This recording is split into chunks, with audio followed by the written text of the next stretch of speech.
it was difficult to find other accommodation, although I did in the end. But eventually, when the houses were sold off, some people bought them to rent out, and they were lovely houses. Mavis and John bought theirs, and of course, it's in central part of Rochester.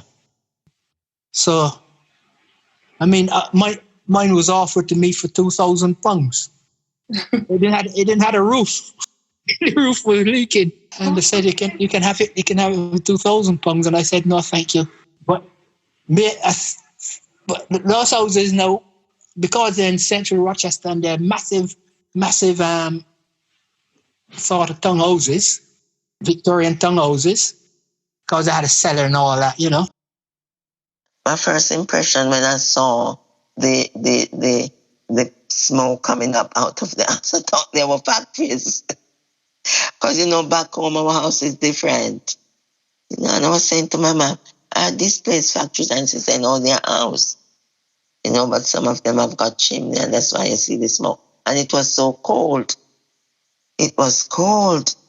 I tell you, black fan, snow, you know, come down. And in those days, we have to use like a lamp to see to go where we're going.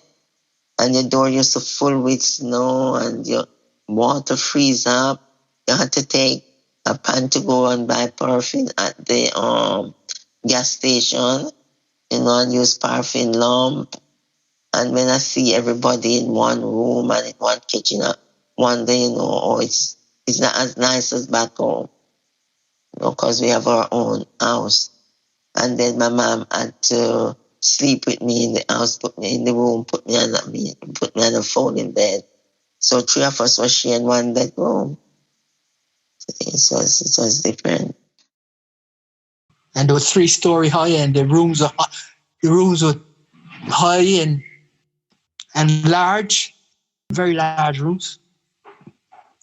If you want one of those houses now, you got to pay at least $750,000.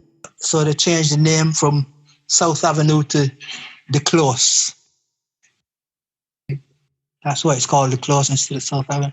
But that's where Macca started in the 70s in Rochester.